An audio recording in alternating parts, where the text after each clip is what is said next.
আমরা কোরআনকে মানি। আচ্ছা বলেন তো, আপনাদের একটা কথা জিজ্ঞাসা করি, আমাদের বানানোওয়ালাকে? জোরে কোন বানানোওয়ালাকে? আরো জোরে কোন না, আরো জোরে কোন। বানানোওয়ালা আল্লাহ, এর মধ্যে কোনো সন্দেহ আছে? আমি খুতবার ভূমিকাতে একটা আয়াতে কারিমা তেলাওয়াত করেছি। মহান আল্লাহ পাক আমাদেরকে সৃষ্টি করলেন। সৃষ্টি করার পর আমাদের নফসের ভিতরে আল্লাহ পাক দুইটা বস্তু দিবেন। কয়টা বস্তু? কথা কয় না, কয়টা বস্তু? দুইটা বস্তু আল্লাহ দিবেন। দেই বসে, আপনারা তো মানে এমন সিনে কি হয়েছে, বলে আমি ভারতের এক কানে দিলে তাও আপনাদেরকে দেব, মানে বিশেষ করে আপনারা দুইজন। Thank you, welcome. তো প্রিয় বন্ধুগণ, আমার বিষয়টা হচ্ছে আল্লাহ আমাদেরকে সৃষ্টি করার পর আল্লাহ আমাদের নফসের ভিতরে দুইটা বস্তু আল্লাহ ঢেলে দিয়েছেন। কয়টা বস্তু? দুইটা বস্তু। ভালো করে খেয়াল করবেন। একটা বস্তু হলো ভালাই, আর একটা বস্তু হলো খারাপি। নফস আমাদেরকে দুই দিকে টানে। নফস আমাদেরকে কয় দিকে টানে? দুই দিকে টানে। নফস আমাদেরকে খারাপির দিকেও টানে, নফস আমাদেরকে ভালাইয়ের দিকেও টানে। টানে না? দেখেন মানে ইসলামের কি সিস্টেম, হোয়াট এ সিস্টেম। আল্লাহ কি একটা সিস্টেম দান করছেন। পৃথিবীর মধ্যে যারা কোনো খারাপি কাম করে না, তার মানে যারা দুনিয়াতে কোনো গুনার কাজ করে না, এদেরকে বলা হয় ফেরেশতা। সুবহানাল্লাহ, একটু জোরে বলেন। যারা দুনিয়ার মধ্যে খারাপ কাজ করে না, এরা হলো ফেরেশতা। আর যারা দুনিয়ার মধ্যে শুধু খারাপ কাজ করে, এর নাম আল্লাহ দিয়েছে শয়তান। আর যারা ভালো এবং মন্দ দুইটাই করে, এরা হলো হযরতে ইনসান। ঠিক কিনা বলেন? তার মানে মানুষ। মানুষ তো ভালো কামও করে, খারাপ কামও করে, করে না? প্রিয় বন্ধুগণ, এইজন্য মানুষের নফসকে আল্লাহ দিয়েছেন, আপনি কোনটা কাজ করবেন, মানে এটা ডিসিশন আপনার নিজে। আপনাকে আল্লাহ দুই সাইড বানায় দিয়েছে। আপনি ভালো করলেও করতে পারেন, খারাপ করলেও করতে পারেন। তবে আল্লাহ সচেতন করলেন পবিত্র কোরআনুল কারীমের মধ্যে আল্লাহ বলেন, ইন্নাল আবরারা লাফি নাঈম। আপনি আমি যদি ভালো কাজ করি, তাহলে আল্লাহ আপনাকে আমাকে জান্নাত দেব। সুবহানাল্লাহ, জোরে বলেন। আর যদি নফস যদি কনভার্ট করে, আপনি কি করেন, খারাপের দিকে যদি আপনি নিয়ে যান, আল্লাহ বলতেছেন ওয়া ইন্নাল ফুজ্জারা লাফি জাহিম।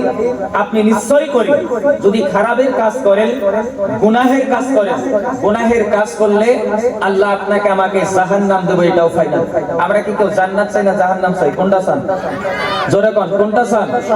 জান্নাত আমরা সবাই চাই। প্রিয় ভাইরা আমার, প্রিয় সম্মানিত মুরব্বিয়ানে যান, দুনিয়ার মধ্যে মানুষ কেন গুনার কাজ করে? নফস তো বলবো, নফস তো আল্লাহ খুইয়ে দিছে। মানে রাস্তা দিয়ে যাইতে যদি একটা মেয়ে মানুষ দেখি, আমার নফস তো কবুল, বারবার বারবার করে তাকায় দেখি। নফস তো কবুল যে একজনে বিড়ি খাইতেছে, বাহ আমি দুই টান খাই, খাইলে বোধহয় কেমন মজা। বলে কেমন মজা? কয় বিড়ি খাইলে এমন মজা। বিড়ি যারা খায় তাদের মুখ গন্ধায়, দাড়ি গন্ধায়, পাঞ্জাবি থাকলে পাঞ্জাবি গন্ধায়, টুপি থাকলে টুপি গন্ধায়, মানে শরীরের সব কিছু গন্ধায়। ঠিক কিনা কন? কথা কন না কেন? জোরে কন না কেন? জোরে কন না কেন? গন্ধায় না? গন্ধায়। প্রিয় ভাইরা আমার, তো মানুষ খারাপের কাম কেন করে, এটা যদি আপনি প্রশ্ন করেন, আপনাদের এই বিষয়টা কিন্তু কঠিন একটা বিষয়। বিষয়টা হচ্ছে এটাই, মানুষ কেন খারাপি কাম করে, তার কারণ একটা কারণ। আচ্ছা, আপনাকে আমাকে যে বানাইছে, আমরা মানুষ, এই বডিটা যে আল্লাহ বানাইলেন, আপনি জানেন এই বডিটার ভিতরে কি কি আছে? আপনি জানেন? প্রিয় বন্ধুগণ, এই বডিটা আল্লাহ 4টা বস্তু দিয়ে বানাইছে। কয়টা বস্তু? জোরে কোন, কয়টা বস্তু? 4টা বস্তু। এক নম্বর, এই বডির ভিতরে কি আছে? আগুন, পানি, মাটি, বাতাস। মনে থাকবে না? নাই? তাহলে এই বডির ভিতরে আল্লাহ কয়টা বস্তু দিছে? 4টা বস্তু দিছে। এই আমাদের বডিটা, মানে আমি যে আব্দুল মুকিত, আমি দুইটা বস্তুর সমন্বয়। কয়টা বস্তু? দুইটা বস্তু। একটা হলো আমার বডি, আর বডির উপরে আমার কাছে আরেকটা জিনিস আছে, যেটাকে বলা হয় রূহ। যেটাকে কি বলা হয়? রূহ বলা হয়। বডি ছাড়া রূহ অচল, রূহ ছাড়া বডি অচল। প্রিয় ভাইরা আমার, ইঞ্জিন ছাড়া গাড়ি অচল, গাড়ি ছাড়া ইঞ্জিন অচল। কোন তো গাড়ির বডি নাই, খালি ইঞ্জিন, আপনি চালাইতে পারবেন? বুঝেন নাই নাকি? একটা গাড়ি যদি আপনি কিনলেন, গাড়ির মানে বডি নাই, খালি ইঞ্জিন আছে, আপনি চালাইতে পারবেন? খালি বডি আছে, ইঞ্জিন নাই, চালাতে পারবেন? দিশাবান নাই, কথা বোঝেন নাই? আচ্ছা ধরেন আমাদের অঞ্চলে যদি একজন মানুষ ইন্তেকাল করলো, মারা গেল, যাওয়ার পর আমরা কি বলবো? যে ধরেন একটা লোকের নাম আব্দুর রহমান, উনি মারা গেল, আপনারা কি কেউ কবেন যে আব্দুর রহমানকে কবর দাও, এটা কবেন? না এই লাশটারে তাড়াতাড়ি করে কবর দাও, কোনটা কবেন? জোরে কর, কোনটা কবেন? যে এই লাশটারে তাড়াতাড়ি করে কবর দাও, কবরস্থ করো। প্রিয় ভাইরা, এরপরে তো বোঝা গেল আমি আপনি যখন ইন্তেকাল করলাম, আমি থাকলাম না। প্রিয় ভাইরা, এটা আমাদের বডি।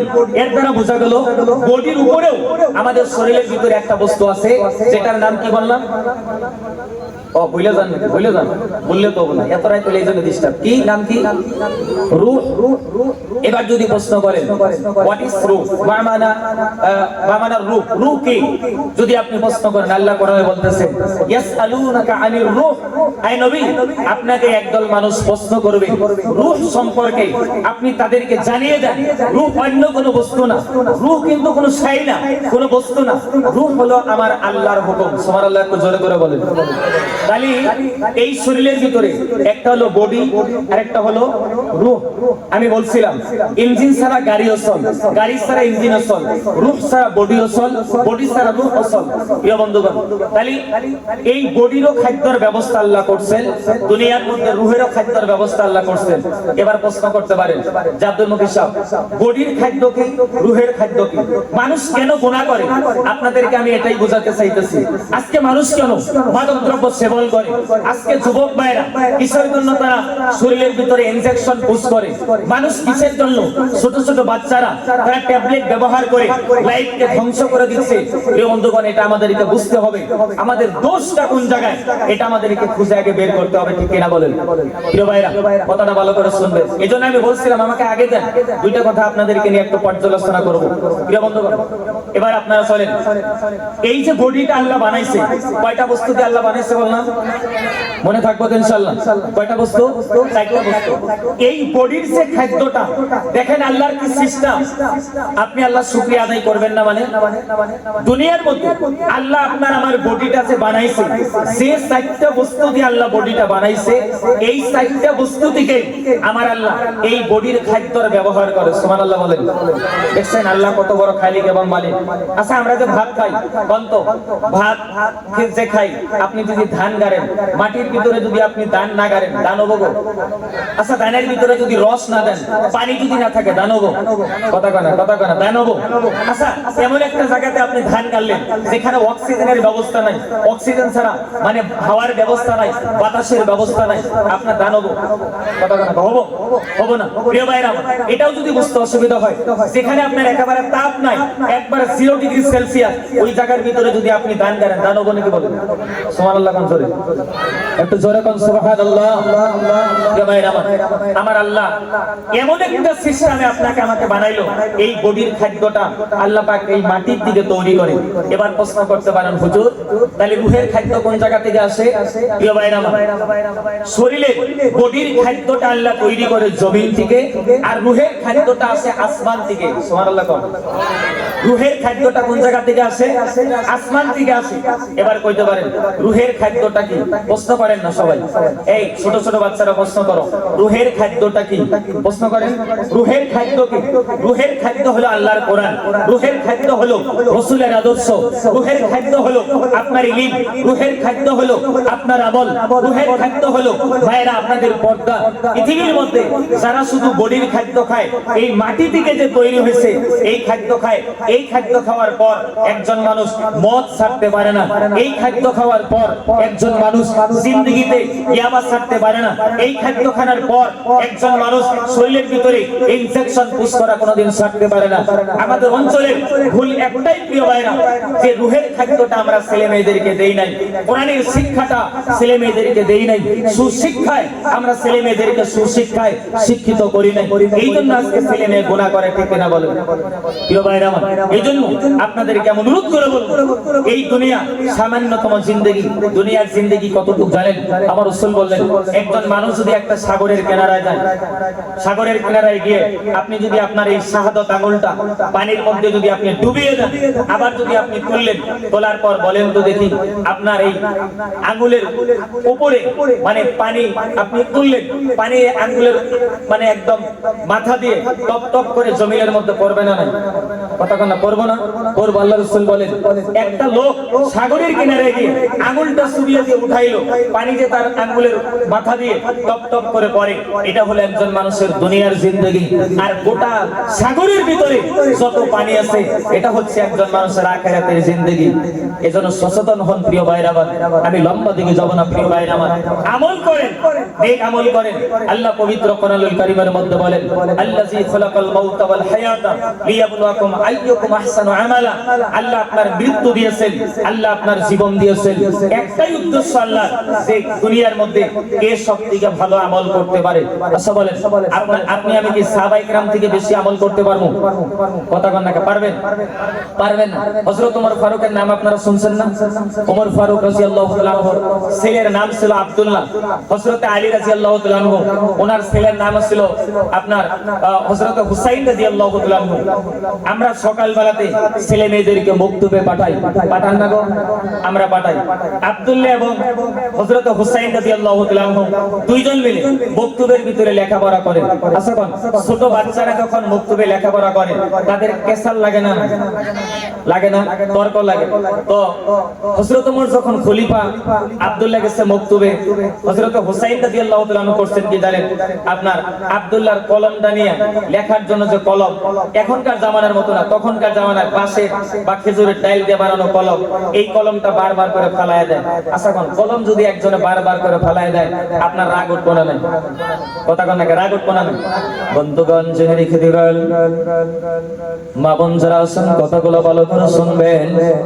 আমি একেবারেই লম্বা আলোচনা করব না। হযরত হুসাইন রাদিয়াল্লাহু তাআলা আনহু করলেন কি জানেন? বারবার করে হযরত আব্দুল্লাহর কলমটা বারবার ফেলে দেয়। আব্দুল্লাহ বলেন কলমটা তুমি কেন বারবার ফেলে দাও? হযরত হুসাইন বললেন এই গোলামের বাচ্চা গোলাম, তুই কলমটা মাটি থেকে তুলে দে। আচ্ছা কোন খলিফার ছেলেকে যদি গোলামের বাচ্চা গোলাম কয়, এটা মেনে নেওয়ার কথা?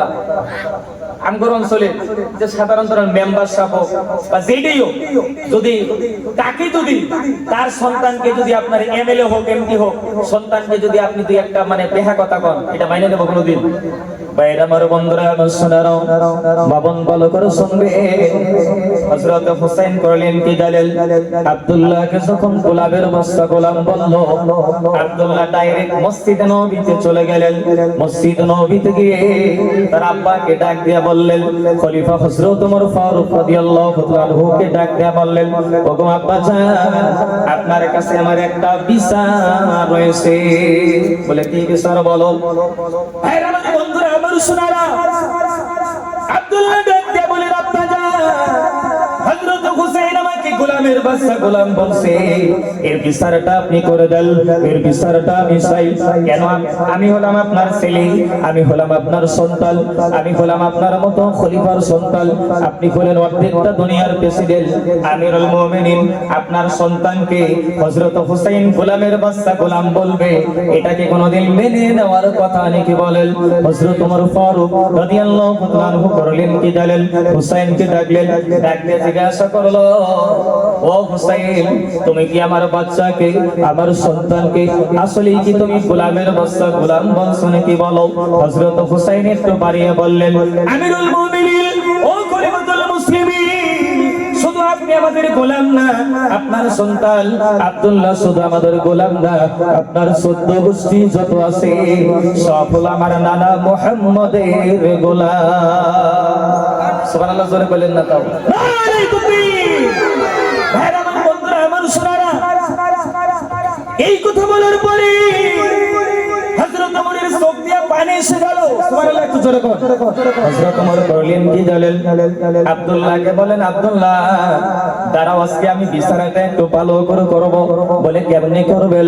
হযরত ওমর ফারুক রাদিয়াল্লাহু তাআলা আনহু হুসাইনকে বললেন, ও হুসাইন, তুমি যে আমাকে গোলামের বাচ্চা গোলাম বললা, আমার 14 গোষ্ঠী তোমার নানা মুহাম্মদের গোলাম, এটাকে তুমি কাগজে লিখে দিতে পারবে নাকি বলো? কয় হ্যাঁ আমি পারবো। একটা খেজুরের পাতা এনে দাও হলো। হযরত হুসাইন লিখে দিল হযরত ওমর হলো আমার নানা মুহাম্মদের গোলাম। এই কথা বলার সঙ্গে সঙ্গে সঙ্গে সঙ্গে হযরত ওমরের দুইটা চোখ দিয়ে ঝরঝর করে পানি এসে গেল। হযরত ওমর ডাক দিয়ে বলে, মসজিদ নববীর সাহাবাদেরকে ডাক দিয়ে বলতেছেন, ও সাহাবায়ে কিরাম, জমিনের মধ্যে আর বিচার করা লাগবে না, বিচারটা হয়ে গেছে, বিচারটা হয়ে গেছে। আব্দুল্লাহ ডাক দিয়ে বললেন, ওগো আব্বাজান, এটা কেমন কথা, কেমন কথা বলেন? কাগজের মধ্যে কি লিখে দিল, খেজুরের পাতার মধ্যে কি লিখে দিল? আপনি বললেন বিচারটা হয়ে গেছে, হয়ে গেছে, এটা মেনে নেওয়া যায় না, যায় না। ওমর ডাক দিয়ে বললেন, ও আব্দুল্লাহ, জানো না, জানো না, জানো না, আমি ওমর যেদিন ইন্তেকাল করব, আমাকে যেদিন তোমরা কি করবা, কাফনের কাপড় দিয়ে যেদিন আমাকে প্যাকেট করে দিবা, আমি ওমরের কাপড়ের ভিতরে হযরত হুসাইনের হাতের লেখাটা তোমরা ঢুকিয়ে দিবা। ওই কঠিন কিয়ামতের দিনে আল্লাহ যদি আমার আমলনামা সম্পর্কে যদি জিজ্ঞাসা করে, আমি ওমর যদি আমার আমলের দ্বারাতে যদি আমি জান্নাত যাইতে না পারি, আমি আমার আল্লাহকে ডাক দিয়ে বলবো, মাবুদ, আপনার নবীর নাতি হযরত হুসাইন লিখে দিয়েছে, আমি হলাম আপনার নবী মুহাম্মদের গোলাম, আমি হলাম আপনার নবী মুহাম্মদের গোলাম। ওগো আল্লাহ, আপনি যদি আমাকে আমার আমলের দ্বারাতে জান্নাত না দেন, হযরত হুসাইনের হাতের লেখার উসিলা করে আপনি আমাকে জান্নাত দিয়ে দেন। একবার জোরে বলুন না সুবহানাল্লাহ। আরে তাকবীর! ভাই আমার বন্ধুরা, আমার শোনারা, এজন্য তো বলবো, পৃথিবীর মধ্যে আমল করেন, আমল করেন, আমলের যত মূল্য পৃথিবীর মধ্যে অন্য কোন বস্তুর এত মূল্য নাই, ঠিক কিনা বলেন?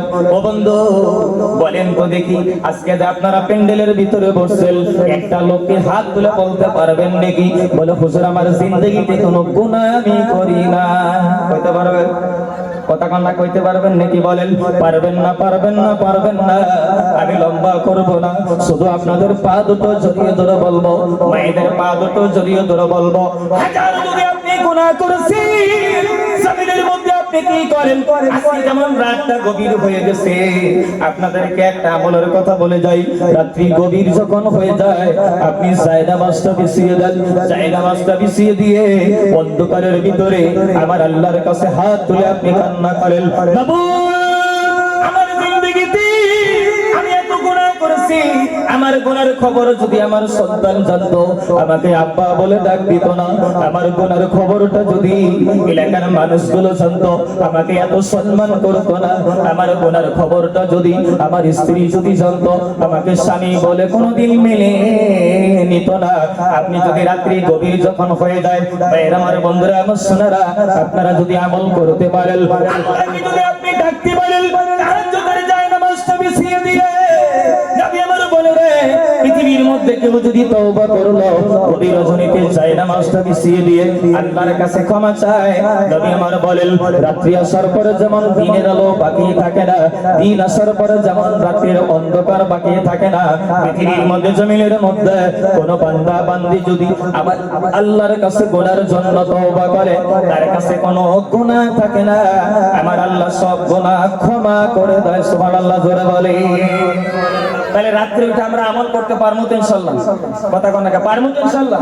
পারবেন? মাঝে মাঝে জায়নামাজটা রাত্রে বেলা বিছিয়ে দেন। প্রিয় ভাইরা আমার, আমি আপনাদেরকে একটা কথা আজকে আপনাদেরকে শোনাবো, যেহেতু হায়াত মউতের কথা বলা যায়, আপনারা জানেন, আপনাদেরকে নিয়ে আমি দীর্ঘ 17 বছর থেকে এই ওয়াজ মাহফিলে কথা বলি। এবছর আপনাদের দোয়ার বরকতে আজকে আমি হিসাব করছি, এবছরও 94 নম্বর আজকে প্রোগ্রাম। আমি এখনো হিসাব করে আসলাম, ভাবছি আমার মাহফিল বোধহয় শেষ, তাও হিসাব করলাম এখনো 16টা প্রোগ্রাম আছে। প্রিয় বন্ধুগণ, আমার মনে আছে যে আল্লাহর কাছে চাইলে যে আল্লাহ দেয়। প্রিয় বন্ধুগণ, যুবক ভাইরা আমার, অনেক মহব্বত করেন যুবক বন্ধুগণ এখানে আছেন। 17 বছর আগের ঘটনা আমার একটা মনে পড়ছে। যেদিন আমার আব্বা আমার আব্বা আপনার নজরে বা মানুষের নজরে যেমন হোক, আমার আব্বা তো আমার নজরে আব্বাই, ঠিক কিনা বলেন? আমার আম্মা তো সব থেকে দুনিয়ার মধ্যে সবথেকে প্রিয় ব্যক্তিত্ব যদি থাকে সেটা আমার আম্মা। যে যাই বলুক সেটা আমার আম্মা। প্রিয় বন্ধুগণ, আমার মনে আছে যেদিন একটা কিতাব কেনার মানে একটু অসুবিধা হলো, মানে ব্যবস্থা নাই, কোনো ধরনের ব্যবস্থা নাই।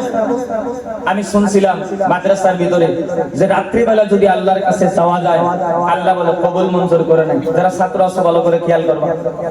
তখন তো বুঝি না তেমন। রাত্রিবেলা একদিন উঠলাম, ওঠার পরে আন্দারের ভিতরে জায়নামাজটা বিছাইলাম। বুঝি না তো, মানে জায়নামাজ কেমনে বিছান লাগে এটা তো জানি না। জায়নামাজটা বিছাইলাম, যা পারি আল্লাহর কাছে কইলাম।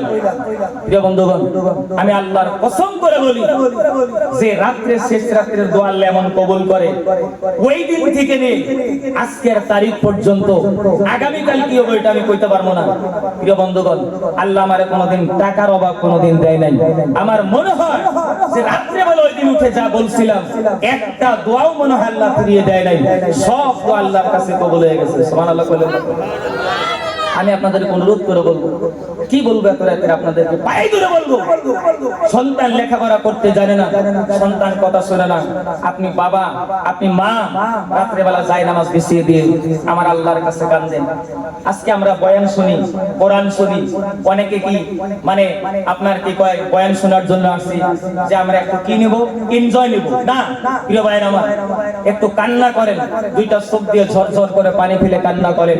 প্রিয় বন্ধুগণ, হাসান বসরি রাহমাতুল্লাহ আলাইহি বলেন, পৃথিবীর মধ্যে একজন মানুষের চোখের মধ্যে কতক্ষণ পর্যন্ত পানি আসে না যতক্ষণ পর্যন্ত তার জিন্দেগীর একটা গুনাহ বাকি থাকে।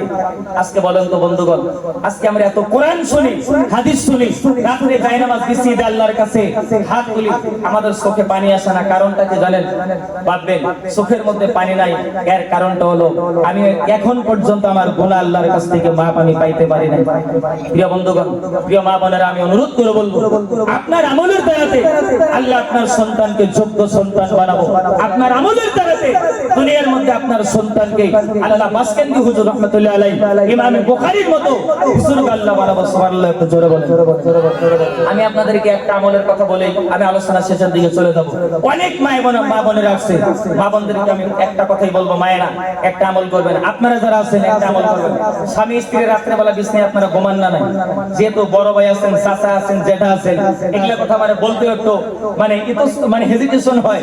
প্রিয় ভাইরা আমার, স্বামী স্ত্রী রাতের বেলা যখন ঘুমাবেন, স্বামী স্ত্রীর সিস্টেমটা এমন একটা সিস্টেম, আমার রাসূল বলেন রাত্রি বেলা যদি স্বামী স্ত্রী একসঙ্গে ঘুমায়, স্বামী যদি হঠাৎ করে বলে এই আজকে তোমার আসলেই ভালো দেখা গেছে, মনে হয় তুমি আজকে ফেয়ার লাভলি মহে দিছো, মনে হয় তুমি আজকে সুন্দর করে সাজুগুজু করছো, মানে স্ত্রী যদি প্রশংসা করেন, করার পরে যদি স্ত্রীকে বলেন এই বেবি আজকে যে তুমি রান্নাটা করছিলা, এমন তরকারি আন দিছো, মানে এমন তরকারি আর জিন্দেগিতে তুমি রান্না করো নাই।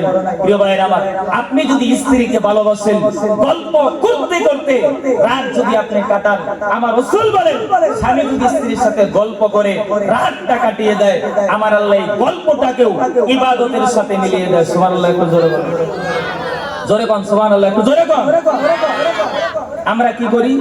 স্ত্রীদেরকে গালি দেই, স্ত্রীদেরকে পিটাই, স্ত্রীদেরকে মারি, স্ত্রীদেরকে নিয়ে অনেক মানে কটু কথা বলি।